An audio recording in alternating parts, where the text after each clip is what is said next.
My name is Peter, and just a few hours ago, I denied my friend, Jesus Christ.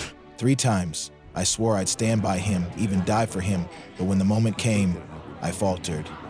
The rooster crowed, just as he said it would, and my heart broke. How did it come to this? It started in Gethsemane. We were with him, praying when Judas, our brother, betrayed him with a kiss. I couldn't believe it. I drew my sword, ready to fight, but Jesus stopped me.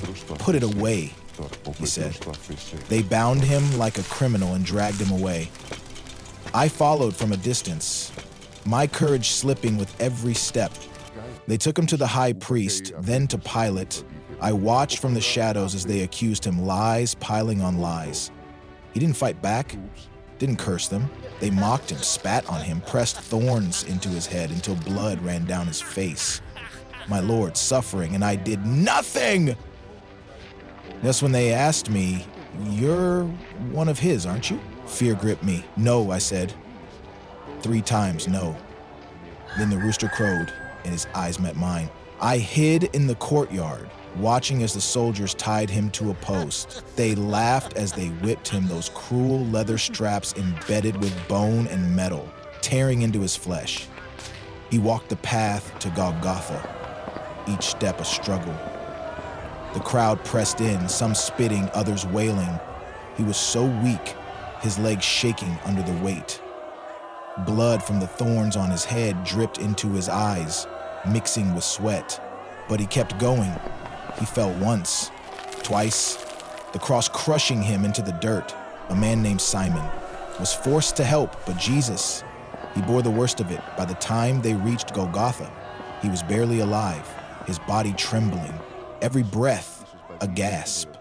The soldiers stripped him, mocked him, and nailed him to that cross. I heard the hammer strike, each blow echoing in my chest. His hands, those hands that healed the sick, that broke bread for us, pierced with iron. Blood poured from his wounds, running down the wood, pooling in the dirt below. They raised the cross, and he hung there, gasping for air. Then, with a voice so weak yet so powerful, he said, "Father, forgive them, for they know not what they do."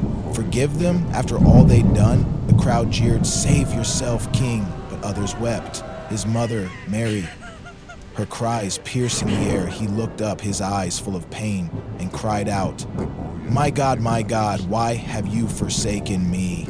As he spoke his final words, "It is finished." His head bowed, and he was gone. The earth shook, rocks split, and I felt the weight of my betrayal crush me. My friend, my Lord, dead. But that wasn't the end. 3 days later, the women ran to us, shouting, "The tomb is empty." I didn't believe it, couldn't, until I saw him, alive, standing there, his scars glowing with glory. He looked at me, smiled, and said, "Peace be with you." I denied him, but he rose for me, for all of us. Death couldn't hold him. My shame turned to joy. Jesus lives. My name is Peter, and I failed him, but he never failed me. He died, he suffered, and he rose, and because he lives, I can face tomorrow.